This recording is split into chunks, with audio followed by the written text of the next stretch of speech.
جامع دمشق کے مشرقی جانب منارے پر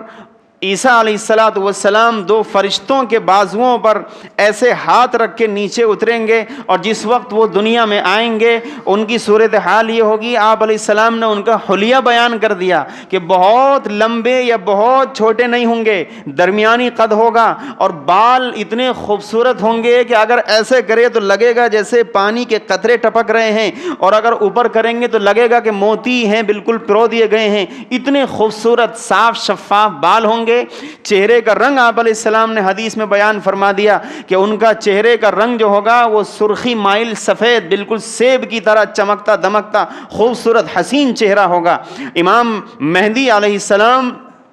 اس وقت عصر اور بعض روایات میں فجر کی نماز کے لیے مصلی پر آ چکے ہوں گے، اقامت کہی جا چکی ہوگی، عیسیٰ علیہ الصلاۃ والسلام آئیں گے، امام مہدی دیکھ کر پیچھے ہٹیں گے اور نماز کے لیے درخواست کریں گے کہ آپ نماز پڑھائیے۔ عیسیٰ علیہ الصلاۃ والسلام انکار کر دیں گے اور کہیں گے کہ نہیں، نماز کا امام آپ ہی میں سے کوئی ہو، آپ ہی نماز پڑھائیے، میں اس امت میں اب بحیثیت نبی نہیں آیا ہوں، نبوت ان کی برقرار رہے گی، لیکن جس وقت وہ اس دنیا میں آئیں گے اس وقت وہ اس دنیا میں آ کر امت محمدیہ کے ایک فرد ہوں گے اور رسول اللہ صلی اللہ علیہ وسلم کی شریعت کی اتباع کریں گے،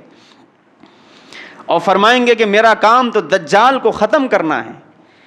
عیسیٰ علیہ الصلاۃ والسلام صبح ہوتے ہی اپنے ساتھ مسلمانوں کی فوج لیں گے، اور مسلمانوں کی فوج عیسیٰ علیہ الصلاۃ والسلام کی کمانڈری میں ہوگی، یہ گھوڑے پر سوار ہوں گے، ہاتھ میں نیزہ ہوگا۔ اللہ تبارک و تعالیٰ نے ان کے سانس میں ایسی تاثیر رکھی ہوگی کہ جہاں تک نظر جائے گی وہاں تک عیسیٰ علیہ الصلاۃ والسلام کے سانس کی ہوا جائے گی، اور جس کافر کو بھی یہ سانس کی ہوا ٹچ کرے گی وہ گھل کے مر جائے گا، پگھل جائے گا۔ دوسری طرف دجال جو بھیانک فتنہ ہے اس دنیا کا، جس فتنے سے ہر نبی نے اپنی قوم کو آگاہ کیا ہے، رسول اللہ صلی اللہ علیہ وسلم نے بھی حدیث شریف میں اس فتنے سے پناہ مانگی اور اپنی امت کو ڈرایا ہے کہ بڑا خطرناک فتنہ ہوگا، چونکہ ایسی طاقت اللہ تبارک و تعالیٰ اس کو دے گا، اور یہ ایسی آزمائش کا دور ہوگا مسلمانوں کے لیے جو اس سے پہلے کبھی نہیں ہوئی ہوگی۔ ایسی طاقت اللہ تبارک و تعالیٰ اس دجال کو دے گا کہ اگر وہ آسمان کی طرف یہ کہے گا کہ بارش برسا تو آسمان سے بارش ہوگی، اگر وہ کسی بنجر علاقے سے گزرے گا اور یہ کہے گا زمین سے زمین غلہ اگا تو وہ زمین غلہ اگائے گی، ایک ہاتھ میں جنت اور جہنم لے کے چلے گا۔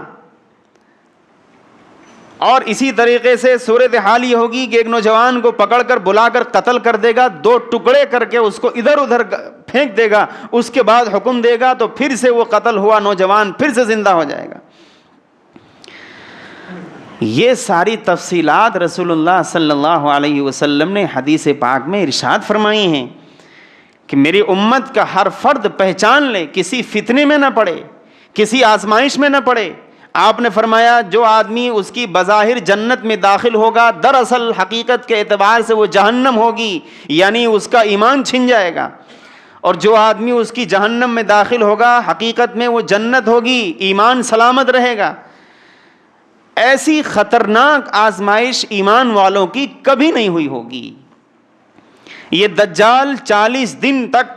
زمین میں رہے گا اور وہ فساد پھیلائے گا، وہ بگاڑ مچائے گا، وہ خونریزی کرے گا، ایمان والوں کا وہ سخت امتحان کا دور ہوگا جو اس سے پہلے کبھی نہیں ہوا ہوگا۔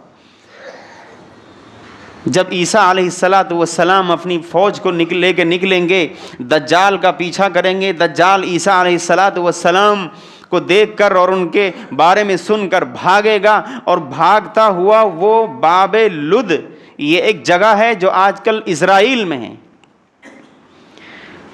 وہاں ایئرپورٹ بھی ہے ان کا، باب لد یہ وہ جگہ ہے جو اسرائیل کا ایک شہر ہے باقاعدہ، LOD لارڈ کے نام سے مشہور ہے اس زمانے میں۔ اس جگہ دجال کا خاتمہ عیسیٰ علیہ السلام فرمائیں گے، اس کو قتل کریں گے، اور اس کے بعد پھر دنیا سے تمام مذاہب، تمام ملتوں کا خاتمہ ہو جائے گا، صرف اسلام باقی رہے گا۔ یہ طے ہے، کوئی مانے یا نہ مانے مرضی، لیکن یہ ہو کے رہے گا۔ پوری دنیا پر اسلام کی حکمرانی ہوگی اور مال و دولت کی ایسی فراوانی ہوگی کہ کوئی مال لینے والا نصیب نہیں ہوگا، اتنی کثرت ہوگی، اتنی بہتات ہوگی مال و دولت کی. اور اس وقت سب ایسے نیک اور اللہ والے لوگ ہوں گے کہ دنیا و ما فیہا کی دولت ان کو اگر دے دی جائے تو اس کے مقابلے وہ اللہ کے سامنے سجدہ کرنا، ایک سجدہ ان کو زیادہ محبوب ہوگا بالمقابل اس دولت کے.